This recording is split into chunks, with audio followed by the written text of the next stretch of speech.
Exam की तैयारी कर रहे हो, ये सारे क्वेश्चन इम्पोर्टेंट क्वेश्चन है जो बार बार आपको एग्ज़ाम में रिपीट किए जाते हैं या फिर आने की संभावनाएं रहती है। तो आप ज़रूर खुद से सॉल्व करने की कोशिश कीजिएगा। चलिए 1 नंबर क्वेश्चन की ओर हम लोग चलेंगे। तो ये रहा क्वेश्चन नंबर 1। क्वेश्चन नंबर 1 हमें कह रहा है दिए गए प्रश्न में संबंधित शब्द को चुनिए। जिस प्रकार से रेलगाड़ी का रिलेशन पटरी के साथ है उसी प्रकार से हमसे पूछ रहा है ये दोनों क्वेश्चन मार्क पे कौन से शब्द भरे जाएंगे। देखिए, जब भी आपको इस प्रकार के रीजनिंग के प्रश्न देखने को मिले तो सबसे पहले आप लोग ये सोचिएगा ये रेलगाड़ी से पटरी कैसे लिख रहा है, रेलगाड़ी से पटरी कैसे संबंधित है। देखिए, रेलगाड़ी जो है वो पटरी पर चलता है तो इस प्रकार से हमारे रेलगाड़ी से पटरी लिखा हुआ है। उसी प्रकार से हम लोग सभी ऑप्शन में देखेंगे तो ऑप्शन नंबर ए में देखिए कार और चरपहिया दिया गया है। कार हमारे चरपहिया पे चलते हैं, नहीं, कार हमारे सड़क पर चलते हैं, यानी कि ए ऑप्शन हमारा गलत हो जाएगा। अगले ऑप्शन की ओर हम लोग चलेंगे। ऑप्शन नंबर बी हवाई जहाज़ और उड़ना दिया गया है। देखिए, हवाई जहाज़ हमारे आसमान में उड़ते हैं, लेकिन यहाँ पे देखिए उड़ना दिया गया है, यानी कि ये भी ऑप्शन हमारे गलत हो जाएंगे। अगले ऑप्शन की ओर हम लोग देखेंगे तो ऑप्शन सी में हमारा ट्रक और सड़क दिया गया है। देखिए, जिस प्रकार से रेलगाड़ी पटरी पर चलती है उसी प्रकार से हमारे ट्रक जो है वो सड़क पर चलते हैं, यानी कि ये दोनों क्वेश्चन मार्क पे हमारे ट्रक और सड़क भरे जाएंगे, जो कि ऑप्शन नंबर सी में दिया गया है।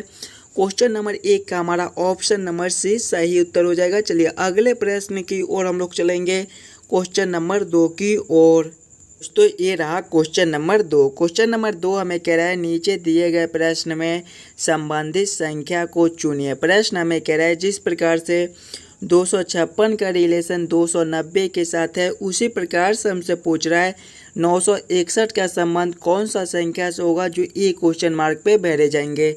नंबर एनालॉजी रीजनिंग का प्रश्न है। इस प्रकार के प्रश्न आपको सभी एग्जाम में आते रहते हैं, तो पहले आप वीडियो को रोक लीजिए और खुद से ज़रूर सॉल्व करने की कोशिश कीजिएगा कि हम लोग 256 से 290 कैसे ला सकते हैं। पहले हम लोग क्वेश्चन को, पैटर्न को समझने की कोशिश करेंगे, हमारा किस प्रकार का प्रश्न है, इसे हम लोग कैसे जल्द से जल्द सॉल्व कर सकते हैं। अगर आप लोग ध्यान से देखिएगा तो 256 हमारा क्या होता है, ये हमारे 16 के स्क्वायर होते हैं, यानी कि जब हम लोग 16 का स्क्वायर करेंगे तो हमारे 256 हो जाएंगे। उसी प्रकार से हम लोग 290 को देखेंगे, ये हमारा किसी के स्क्वायर क्यू के करीब है। 290 जो है वो हमारे 17 के स्क्वायर के करीब है। जब हम लोग 17 के स्क्वायर करेंगे तो हमारे 289 हो जाएंगे, और 289 प्लस 1 करेंगे तो हमारे 290 हो जाएंगे, यानी कि 256 हमारा है ये 16 का स्क्वायर, और इससे अगला संख्या हमारा 17 का स्क्वायर प्लस 1 है। उसी प्रकार से हम लोग 961 को देखेंगे तो ये हमारे कितने के स्क्वायर होते हैं, 31 के स्क्वायर होते हैं। आप लोग ज़रूर याद कर लीजिएगा, ये आपको आगे चलकर बहुत काम आने वाला है। देखिए, यहाँ पर 256 है तो 16 का स्क्वायर, तो अगला हमारा 17 का स्क्वायर प्लस 1 है। उसी प्रकार से हमारा 31 का स्क्वायर है तो अगले हमारे कितने के स्क्वायर हो जाएंगे, 32 के स्क्वायर प्लस 1 हो जाएंगे। 32 के स्क्वायर हमारे कितने होते हैं, 1024 होते हैं। 1024 प्लस 1 करेंगे तो हमारे कितने हो जाएंगे, 1025 हो जाएंगे। 1025 हमारा कौन सा ऑप्शन में दिया गया है, ऑप्शन नंबर सी में दिया गया है, जो कि हमारे सही उत्तर हो जाएंगे। इस क्वेश्चन मार्क पे दोस्तों हमारे 1025 भरे जाएंगे। अगर हम लोग जोड़ घटाव गुना भाग करते तो ये प्रश्न में बहुत टाइम लग जाता, इसीलिए हम लोग कहते हैं कि पहले हम लोग क्वेश्चन को, पैटर्न को समझने की कोशिश करते हैं, हमारा किस प्रकार का प्रश्न है, इसे हम लोग कैसे जल्द से जल्द सॉल्व कर सकते हैं। चलिए अगले प्रश्न की ओर हम लोग चलेंगे, क्वेश्चन नंबर 3 की ओर। ये रहा क्वेश्चन नंबर 3। क्वेश्चन नंबर 3 हमें कह रहा है नीचे दिए गए श्रृंखला को पूरा करें। देखिए, श्रृंखला सीरीज से रिलेटेड क्वेश्चन दिया गया है। एक श्रृंखला सीरीज चल रहा है और यहाँ पर क्वेश्चन मार्क है। इन्हीं क्वेश्चन मार्क पे दोस्तों कौन सी संख्या भरी जाएगी, ये हमसे पूछ रहा है। देखिए, जब भी हमें श्रृंखला सीरीज से रिलेटेड क्वेश्चन देखने को मिले तो पहले हम लोग श्रृंखला सीरीज को ध्यान से देखेंगे और समझने की कोशिश करेंगे हमारा किस प्रकार का श्रृंखला सीरीज है, इसे हम लोग कैसे जल्द से जल्द सॉल्व कर सकते हैं। देखिए, श्रृंखला को देखेंगे तो 14 से 17 लिखा हुआ है, इधर हम लोग ले लेंगे। 14 के बाद हमारा 17 है, 17 के बाद हमारा 21 है, 21 के बाद हमारा 24 है, और 24 के बाद हमारा 28 है, 28 के बाद हमारा 31 है, और 31 के बाद हमारा क्वेश्चन मार्क है। अगर आप लोग ध्यान से देखिएगा श्रृंखला तो 14 से 17 लिख दिया, इसमें क्या कर दिया कि आपका +3 कर दिया है।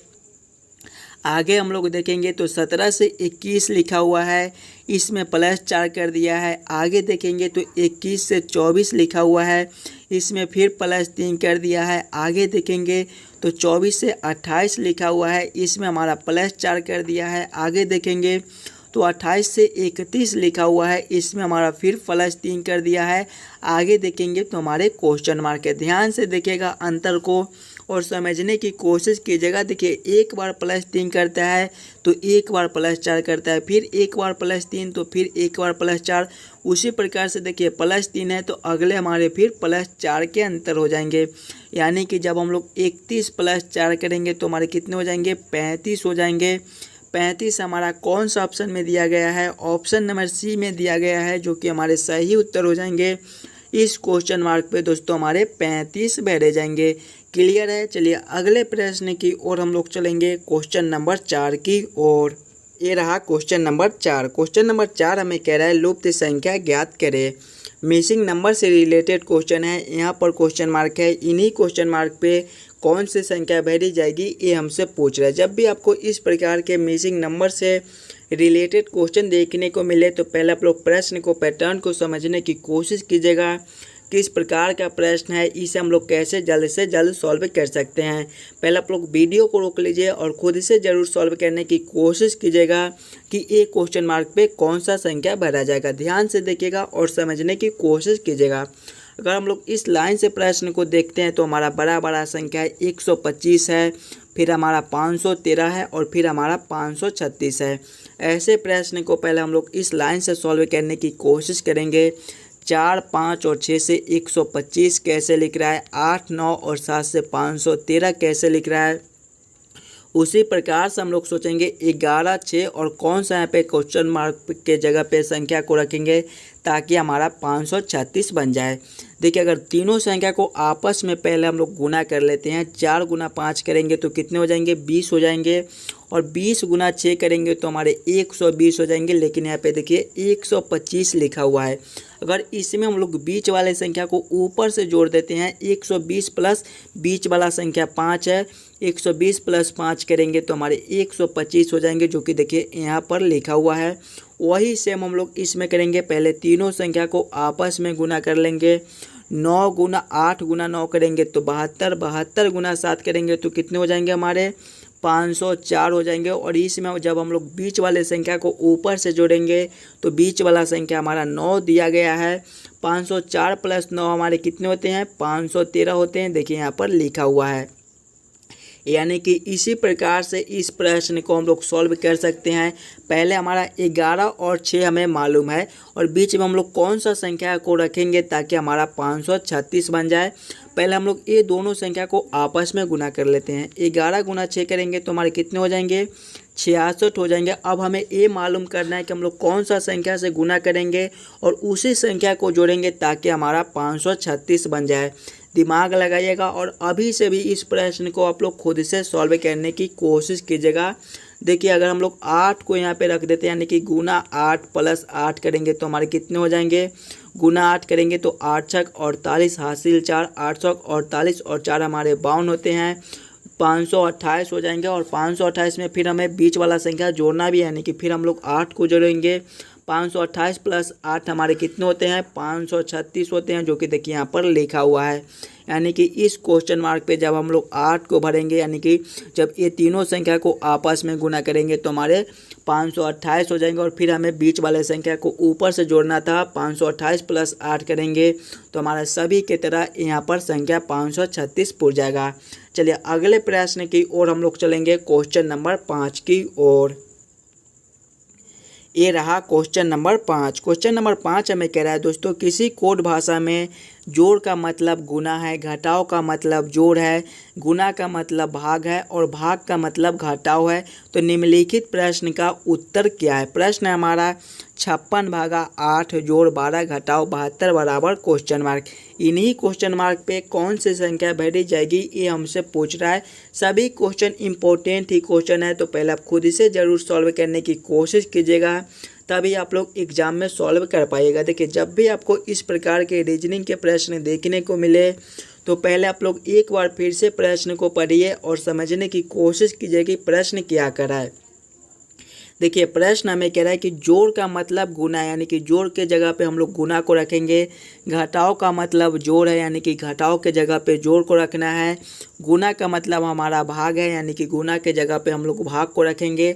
और भाग का मतलब घटाव, यानी कि जहाँ पर भाग है वहाँ पे घटाव को रखकर इस समीकरण को हम लोग हल कर लेंगे। पहले हमारा 56 है, 56 को ले लेंगे। इसके बाद हमारा भाग है, तो भाग का मतलब देखेंगे। देखिए भाग का मतलब घटाव, यानी कि भाग के जगह पे हम लोग घटाव को रखेंगे। घटाव 8 हो जाएगा, आगे हमारा 8 है। फिर हमारा जोड़ है, तो जोड़ का मतलब देखिए गुना है। फिर हम लोग 8 गुना 12 कर देंगे। फिर हमारा घटाव है, तो घटाव का मतलब देखेंगे। तो घटाव का मतलब किधर है, देखिए घटाव का मतलब जोड़ है, यानी कि यहाँ पे हमारा जोड़ आ जाएगा। फिर हमारा 72 आ जाएगा। इस समीकरण को हम लोग हल करेंगे। पहले हमारा गुना का काम होगा, फिर घटाव का, फिर हमारा जोड़ का। देखिए 56 हमारा यहाँ पर 56 आ जाएगा। फिर जब 8 गुना 12 करेंगे तो हमारे कितने हो जाएंगे, 8 गुना 12 हमारे 96 होते हैं। पहले हमारे घटाव 96 और प्लस कितने हो जाएंगे, 72 हो जाएंगे। इसको सॉल्व करेंगे। देखिए 56 प्लस 72 करेंगे तो हमारे कितने हो जाएंगे, 56 और 72 हमारे कितने होते हैं, 56 और 72 जोड़ेंगे इधर। देखिए 56 प्लस 72 करेंगे, 6 2 8 और 7 5 12, 128 होते हैं। 128 माइनस 96 करेंगे तो हमारे कितने हो जाएंगे, 128 माइनस 96 करेंगे, इधर कर लेते हैं। 128 माइनस 96 हमें करना है, तो 2 12 3 यानी कि हमारे 32 हो जाएंगे। 32 हमारा कौन सा ऑप्शन में दिया गया है, ऑप्शन नंबर ए में दिया गया है, जो कि हमारे सही उत्तर हो जाएंगे। इस क्वेश्चन मार्क पे दोस्तों हमारे 32 रह जाएंगे। क्लियर है। चलिए अगले प्रश्न की ओर हम लोग चलेंगे, क्वेश्चन नंबर 6 की ओर। ये रहा क्वेश्चन नंबर 6। क्वेश्चन नंबर 6 हमें कह रहा है निम्नलिखित आकृति में त्रिभुजों की संख्या बताएं। इस आकृति में टोटल कितने त्रिभुज है, ये हमसे पूछ रहा है। जब भी दोस्तों आपको त्रिभुज ट्रायंगल काउंट करने के लिए बोले तो पहले आप लोग फिगर को ध्यान से देखिएगा और समझने की कोशिश कीजिएगा आपका किस प्रकार का फिगर है। आप लोग इसमें कैसे जल्द से जल्द ट्रायंगल त्रिभुज काउंट कर सकते हैं। पहले आप लोग खुद से ज़रूर काउंट करने की कोशिश कीजिएगा इस आकृति में टोटल कितने त्रिभुज आप काउंट करते हो। त्रिभुज को ध्यान से देखेंगे, त्रिभुज बोल रहे हैं, आकृति को ध्यान से देखेंगे। देखिए सबसे पहला हमारा एक त्रिभुज है और त्रिभुज के अंदर हमारा एक चतुर्भुज दिया गया है। पहले हम लोग चतुर्भुज में त्रिभुज को काउंट कर लेंगे। इस वाले चतुर्भुज को लेंगे तो कुछ हमारा इस प्रकार का चतुर्भुज है। जब भी हमें चतुर्भुज में त्रिभुज काउंट करने के लिए बोले तो हम लोग कौन सा ट्रिक को यूज करते हैं, पहले हम लोग छोटे छोटे खंड को काउंट कर लेंगे। तो इसमें हमारा छोटा छोटा खंड कितना है, एक हमारा ए हो जाएगा, दूसरा ए हो जाएगा, तीसरा ए हो जाएगा और चौथा हमारा ए हो जाएगा। बस इसी में 2 से गुना कर देंगे, 4 गुना 2 करेंगे तो हमारे 8 हो जाएंगे। यानी कि ये बीच वाले चतुर्भुज में हमारा 8 त्रिभुज बनता है। आगे हम लोग त्रिभुज को काउंट करेंगे तो 9वां हमारा ए हो जाएगा, 10वां हमारा ए हो जाएगा और 11वां हमारा ए हो जाएगा। अभी इसमें और त्रिभुज है, ध्यान से देखिएगा और समझिएगा। देखिए 12वां हमारा यहाँ से लेकर यहाँ तक एक दिखाई दे रहा है, ये हमारा 12वां हो जाएगा। उसी प्रकार से 13वां हमारा यहाँ से लेकर यहाँ तक हो जाएगा और 14वां का आप लोग नहीं भूलिएगा, ये हमारा 13वां है। 14वां सबसे बड़ा वाला, बहुत सारे स्टूडेंट इसी को भूल जाते हैं और गलत कर देते हैं। ये हमारा 14वां हो जाएगा। 14 हमारा कौन सा ऑप्शन में है, ऑप्शन नंबर बी में है, जो कि हमारे सही उत्तर हो जाएंगे। दोस्तों अगर आपको किसी भी प्रश्न में कहीं पर भी कोई दिक्कत हो तो हमें कमेंट करते चलिएगा। चलिए अगले प्रश्न की ओर हम लोग चलेंगे, क्वेश्चन नंबर 7 की ओर। ये रहा क्वेश्चन नंबर 7। क्वेश्चन नंबर 7 हमें कह रहा है दिए गए प्रश्न आकृति में विषम आकृति को पहचान करें। ये चारों आकृति में सबसे अलग आकृति कौन सा है, यही हमसे पूछ रहा है। जो आकृति सबसे अलग आकृति होगा वही हमारा विषम आकृति होगा। आकृति ए को देखेंगे तो देखिए सबसे बड़ा वाला एक गोला है, उसके नीचे जस्ट एक छोटा सा गोला, यानी कि जिस प्रकार से ऊपर वाला आकृति है उसी प्रकार का एक छोटा सा नीचे आकृति है। उसी प्रकार से ऑप्शन बी में देखेंगे तो हमारा एक चतुर्भुज है और इसके नीचे देखिए एक त्रिभुज दिया गया, यानी कि ऑप्शन ए वाला ये फॉलो नहीं करते हैं, ये हमारा अलग है। फिर ऑप्शन सी को देखेंगे तो देखिए जिस प्रकार से ऊपर वाला एक आकृति है उसी प्रकार से एक छोटा सा नीचे आकृति दिया गया है। ऑप्शन डी में देखेंगे तो ये भी कुछ इसी प्रकार का एक बड़ा सा आकृति है, सेम इसी प्रकार का एक नीचे आकृति दिया गया है। तो सबसे अलग आकृति हमारा ऑप्शन नंबर बी में दिया गया है, जो कि जिस प्रकार का ऊपर वाला आकृति है उस प्रकार का हमारा नीचे वाला आकृति नहीं दिया गया है। क्लियर है? इस प्रश्न का ऑप्शन नंबर बी हमारा सही उत्तर हो जाएगा। चलिए अगले प्रश्न की ओर हम लोग चलेंगे, क्वेश्चन नंबर 8 की ओर। तो ये रहा क्वेश्चन नंबर 8। क्वेश्चन नंबर 8 हमें कह रहा है देवांश का जन्मदिन शुक्रवार 14 अप्रैल को है। यदि रोहन का जन्म 20 दिसंबर को हुआ था तो उसी वर्ष रोहन का जन्मदिन सप्ताह में किस दिन को होगा, ये हमसे पूछ रहा है। कैलेंडर से रिलेटेड क्वेश्चन है। इस प्रकार के भी प्रश्न आपको आते रहते हैं। जब भी आपको इस प्रकार के प्रश्न देखने को मिले तो सबसे पहले हम लोग ये देखेंगे 14 अप्रैल को देवांश का जन्म हुआ है, यानी कि 14 अप्रैल को देवांश का जन्मदिन आता है। और हमसे पूछ क्या रहा है कि 20 दिसंबर को कौन सा दिन होगा, यानी कि 20 दिसंबर का रोहन का जन्मदिन आएगा, उस दिन कौन सा दिन पड़ेगा सप्ताह का। देखिए साल सेम है, उसी बरस पूछ रहा है, यानी कि साल हमारा सेम है, सिर्फ महीने और दिन का हमारा अंतर है। तो पहले हम लोग महीने और दिन को निकाल लेंगे कि हमारा कितने महीना और कितने दिन, टोटल दिन हमारे कितने बनते हैं।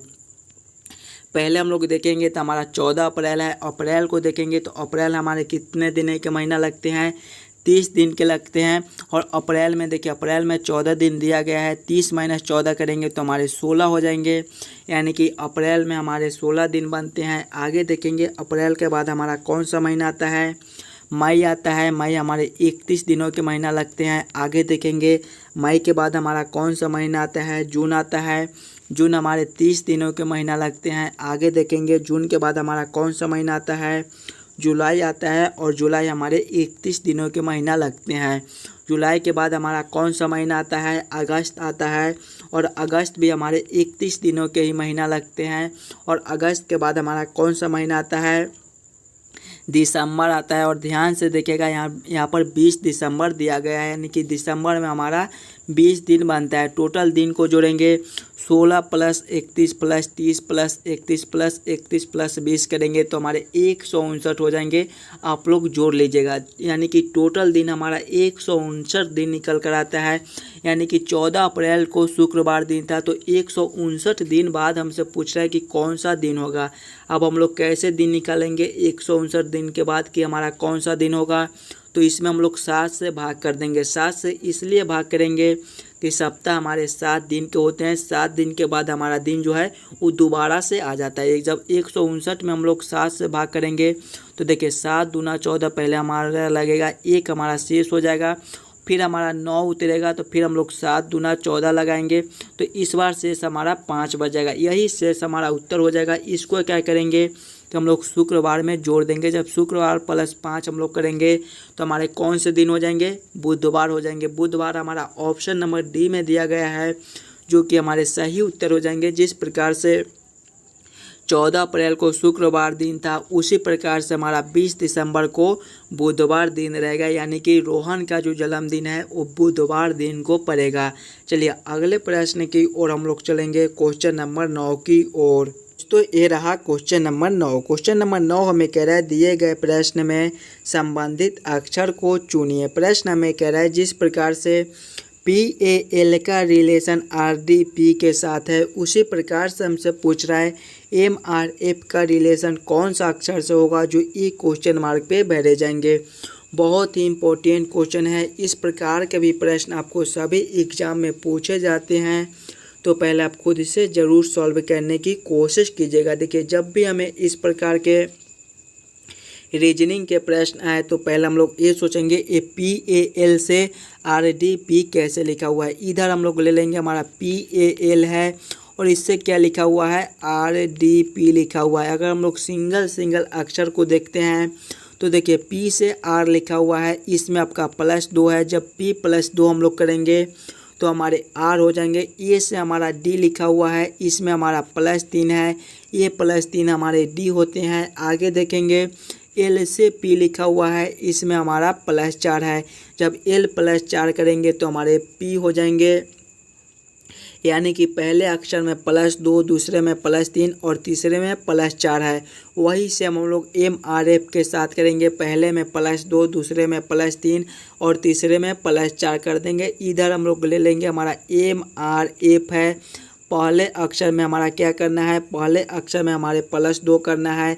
जब M +2 करेंगे तो हमारे O हो जाएंगे। दूसरे में हमारा +3 करना है, R +3 करेंगे तो हमारे U हो जाएंगे। और तीसरे में हमारा +4 करना है, यानी कि जब हम लोग F +4 करेंगे तो हमारे J हो जाएंगे। कौन सा ऑप्शन में हमारा OUJ लिखा हुआ है, OUJ हमारे ऑप्शन नंबर C में दिए गए हैं, जो कि हमारे सही उत्तर हो जाएंगे। इस क्वेश्चन मार्क पे दोस्तों हमारे OUJ भरे जाएंगे। क्लियर है। चलिए अगले प्रश्न की ओर हम लोग चलेंगे, क्वेश्चन नंबर 10 की ओर।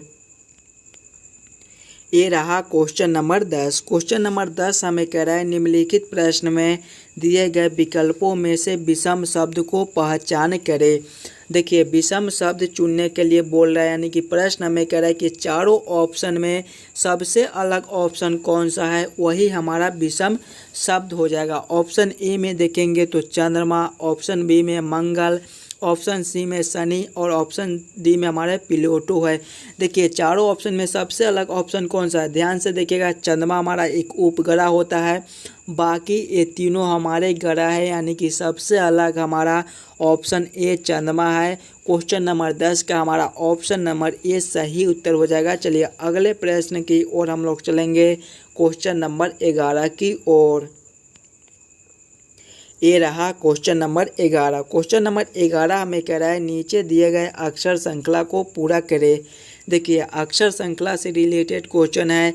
एक अक्षर श्रृंखला दिया गया है और बीच में खाली स्थान है। इन्हीं खाली स्थान पे कौन से अक्षर भरे जाएंगे, ये हमसे पूछ रहे हैं। बहुत ही इंपॉर्टेंट क्वेश्चन है। इस प्रकार के भी प्रश्न आपको सभी एग्जाम में पूछे जाते हैं, तो पहले आप खुद इसे ज़रूर सॉल्व करने की कोशिश कीजिएगा। जब भी आपको इस प्रकार के प्रश्न मिले तो पहले आप लोग छोटे छोटे खंड बना लीजिएगा। किस प्रकार से हम लोग खंड बनाएंगे ताकि हमारा प्रश्न जल्द से जल्द सॉल्व हो जाए। ध्यान से देखिएगा और समझने की कोशिश कीजिएगा। देखिए पहले हमारा ए है, ए के बाद हमारा खाली स्थान है, फिर हमारा सी है, उसके बाद हमारा फिर ए है। अगर हम लोग इस वाले खाली स्थान पे डी को भर देते हैं तो हमारा ए डी सी एक खंड ए बन जाएगा। आगे देखेंगे फिर हमारा ए है, खाली स्थान है और सी है। अगर इस वाले खाली स्थान पे हम लोग फिर डी को भर देते हैं तो हमारा ए डी सी एक खंड बन जाएगा। फिर आगे देखेंगे तो हमारा खाली स्थान है और डी सी है, यानी कि इस वाले खाली स्थान पे हम लोग ए को भर देंगे तो हमारा ए डी सी एक खंड बन जाएगा। फिर देखिए खाली स्थान है, डी है, खाली स्थान है, फिर ए है। फर्स्ट वाले खाली स्थान पे हम लोग ए को भरेंगे तो हमारा ए डी, और इस वाले खाली स्थान पे हम लोग सी को भरेंगे तो हमारा ए डी सी एक खंड बन जाएगा। उसी प्रकार से आगे देखेंगे तो हमारा ए है, डी है, इस खाली स्थान पे सी को भरेंगे तो ए डी सी हमारा एक खंड बन जाएगा। खंड को देखेंगे A D C, A D C, A D C, A D C, A D C, कुछ इस प्रकार का हमारा खंड बनता है। अब हम लोग ये देखेंगे कि हम लोग क्या क्या भरे हैं। तो पहले हम लोग डी को भरे हैं, फिर हम लोग डी को भरे हैं, फिर हम लोग ए को भरे हैं, फिर हम लोग ए को भरे हैं, फिर हम लोग सी को भरे हैं, फिर हम लोग सी को भरे हैं। कौन सा ऑप्शन में double D double A double C दिया गया है? ऑप्शन नंबर डी में हमारा double D double A double C दिया गया है, जो कि हमारे सही उत्तर हो जाएंगे। ये सभी खाली स्थान पे हमारे double D double A double C भरे जाएंगे। चलिए अगले प्रश्न की ओर हम लोग चलेंगे, क्वेश्चन नंबर 12 की ओर। तो ये रहा क्वेश्चन नंबर 12। क्वेश्चन नंबर 12 हमारे वेन आरेख वेन डायग्राम से रिलेटेड क्वेश्चन है। लाल, कार और बाइक, बस इन्हीं तीनों में हमें सोचना है कि कौन किसके साथ संबंधित है, कौन किसके अंदर आ सकता है। पहले आप लोग कमेंट कीजिएगा लाल, कार और बाइक का किस प्रकार से वेन आरेख वेन डायग्राम बनेगा। देखिए लाल है, कार है, बाइक है। लाल को देखेंगे तो ये हमारे रंग है, कुछ लाल कलर के भी हमारे कार होते हैं और कुछ लाल कलर के हमारे बाइक भी होते हैं। सबसे पहले हम लोग लाल को ले लेंगे। देखिए और कुछ लाल कलर के हमारे कार होते हैं, सभी कार हमारे लाल कलर के नहीं होते, तो इसको हम लोग ऐसे कर देंगे। आगे देखेंगे तो हमारा बाइक है, कुछ बाइक भी हमारे लाल कलर के होते हैं, तो इसको हम लोग ऐसे कर देंगे। यानी कि इसका वेन डायग्राम कुछ इस प्रकार से बनेगा, जो कि ऑप्शन नंबर डी में दिया गया है। क्लियर है। चलिए अगले प्रश्न की ओर हम लोग चलेंगे, क्वेश्चन नंबर 13 की ओर। ये रहा क्वेश्चन नंबर 13। क्वेश्चन नंबर 13 हमारे कथन निष्कर्ष से रिलेटेड क्वेश्चन है। इस प्रकार के भी प्रश्न आपको सभी एग्जाम में देखने को मिल जाएंगे, तो पहले आप खुद से ज़रूर सॉल्व करने की कोशिश कीजिएगा। देखिए, जब भी हमें इस प्रकार के रीजनिंग के प्रश्न देखने को मिले तो पहले हम लोग कथन को ध्यान से पढ़ेंगे और समझने की कोशिश करेंगे कि कथन हमें क्या कह रहा है। देखिए, कथन एक हमें कह रहा है कि कुछ प्रबंधक युवा है, कुछ प्रबंधक युवा है, सभी प्रबंधक युवा नहीं है, बस कुछ प्रबंधक जो है वो युवा है। यानी कि इसको हम लोग ऐसे कर सकते हैं, ये हमारे प्रबंधक हो जाएंगे और ये हमारे युवा हो जाएंगे। युवा को हम लोग वाई से सूचित करेंगे और प्रबंधक को पी से सूचित करेंगे। आगे पढ़ेंगे दूसरा कथन, तो दूसरा कथन हमें कह रहा है सभी लड़के युवा है, सभी लड़के जो है वो युवा है। देखिए, ये हमारा युवा है, वाई से सूचित किए थे इसको, और सभी लड़के जो है वो युवा है, यानी कि युवा हमारे लड़के अंदर आ जाएंगे युवा के। यानी कि इसका वेन डायग्राम इस प्रकार से बनेगा। अब हम लोग निष्कर्ष को पढ़ेंगे कि कौन सा निष्कर्ष इसके आधार पर दिया गया है। निष्कर्ष एक को पढ़ेंगे तो कुछ लड़के प्रबंधक है। देखिए, कुछ लड़के प्रबंधक है, प्रबंधक हमारा ए पी है और हमारा लड़का जो है वो ए है। लड़का को हम लोग बी से सूचित कर देते हैं और ये देखिए वाई हमारा प्रबंधक है। कुछ लड़के प्रबंधक हो सकते हैं, नहीं हो सकते हैं, ये कथन हमारा गलत है। अगले कथन की ओर हम लोग चलेंगे, कथन 2, तो कुछ प्रबंधक लड़के हैं। देखिए, प्रबंधक हमारा या है, यहाँ पर है, लड़का हमारा ए है, कुछ प्रबंधक लड़के नहीं हो सकते हैं, ये भी कथन हमारा गलत है। यानी कि दोनों कथन हमारा गलत है। दोनों कथन को गलत कौन सा ऑप्शन में दिया गया है? देखिए, ऑप्शन नंबर सी में बोल रहा है ना तो निष्कर्ष एक सही है और ना ही निष्कर्ष 2 सही है, यानी कि यही ऑप्शन हमारा सही उत्तर हो जाएगा। क्वेश्चन नंबर 13 का हमारा ऑप्शन नंबर सी सही उत्तर हो जाएगा। चलिए अगले प्रश्न की ओर हम लोग चलेंगे, क्वेश्चन नंबर 14 की ओर। क्वेश्चन नंबर 14 हमें कह रहा है नीचे दिए गए प्रश्न में संबंधित अक्षर को चुनिए। देखिए, यहाँ पर क्वेश्चन मार्क है, इन्हीं क्वेश्चन मार्क पे कौन सा अक्षर आएगा ये हमसे पूछ रहा है। बहुत ही आसान क्वेश्चन है, आप लोग ज़रूर कमेंट कीजिएगा कि इसका क्या आंसर होगा। देखिए, पहले हमारा टी है, टी के बाद देखेंगे तो हमारा आर है, आर के बाद देखेंगे तो हमारा पी है, पी के बाद हमारा एन है। अगर हम लोग ए सोचेंगे और एन के बाद हमारा क्वेश्चन मार्क है। अगर हम लोग ये सोचेंगे कि ये टी से आर कैसे लिख रहा है, तो इसमें आपका क्या कर दिया कि -2 कर दिया। देखिए, टी हमारे 20वें नंबर पर आते हैं और आर हमारे 18वें नंबर पर आते हैं। 20 - 2 करेंगे तो हमारे 18 हो जाएंगे। आगे देखेंगे तो आर से पी लिखा हुआ है, इसमें भी आपका -2 कर दिया है। आर आपका 18 नंबर पर आता है, पी 16 नंबर पर आता है। 18 - 16 कीजिएगा तो 2 हो जाएगा। फिर आगे देखेंगे तो पी से एन लिखा हुआ है, इसमें भी आपका -2 कर दिया है। पी हमारे 16 नंबर पर आते हैं, एन हमारे 14वें नंबर पर आते हैं। 16 - 2 करेंगे तो हमारे 14 हो जाएंगे। उसी प्रकार से आगे हम लोग फिर -2 कर देंगे। जब 14 - 2 करेंगे तो हमारे 12 हो जाएंगे। और 12वें नंबर पर हमारे कौन से अक्षर आते हैं? एल आते हैं। एल हमारा कौन सा ऑप्शन में दिया गया है? ऑप्शन नंबर सी में दिया गया है, जो कि हमारे सही उत्तर हो जाएंगे। इस क्वेश्चन मार्क पे दोस्तों हमारे एल भरे जाएंगे। क्लियर है? चलिए अगले प्रश्न की ओर हम लोग चलेंगे, क्वेश्चन नंबर 15 की ओर। तो ये रहा क्वेश्चन नंबर 15। क्वेश्चन नंबर 15 हमें कह रहा है नीचे दिए गए प्रश्न आकृति को पूरा करें। देखिए, यहाँ पर प्रश्न आकृति है, यहाँ पर क्वेश्चन मार्क है। इन्हीं क्वेश्चन मार्क पे कौन सी आकृति आएगी ये हमसे पूछ रहा है। जब भी हमें इस प्रकार के प्रश्न देखने को मिले तो सबसे पहले हम लोग ये प्रश्न आकृति को ध्यान से देखेंगे और समझने की कोशिश करेंगे हमारा किस प्रकार का आकृति है, इसे हम लोग कैसे पूरा कर सकते हैं। देखिएगा तो सबसे पहले ऊपर एक हमारा त्रिभुज है। ऊपर क्या है? हमारा एक त्रिभुज है, एक लाइन ऐसे, एक लाइन ऐसे और एक लाइन ऐसे और एक लाइन ऐसे दिया गया है, और उसमें भी बीच में एक लाइन ऐसे दिया गया है। उसी प्रकार से हम लोग नीचे देखेंगे तो नीचे भी हमारा एक त्रिभुज ही प्रकार का दिया गया है, इसमें एक लाइन ऐसे है। तो इसमें अब हम लोग किस प्रकार का लाइन खींचेंगे ताकि ये त्रिभुज भी हमारा पूरा हो जाए। देखिए, एक लाइन तो पहले हम लोग ऐसे खींचेंगे और उसके बाद एक लाइन ऐसे खींचेंगे, यानी कि टोटल मिलाकर हम लोग एक लाइन ऐसे और एक लाइन ऐसे खींचे। इस प्रकार का आकृति कौन सा ऑप्शन में दिया गया है? ऑप्शन नंबर बी में दिए गए हैं, जो कि हमारे सही उत्तर हो जाएंगे। ये क्वेश्चन मार्क पे दोस्तों कुछ इस प्रकार के आकृति भरे जाएंगे।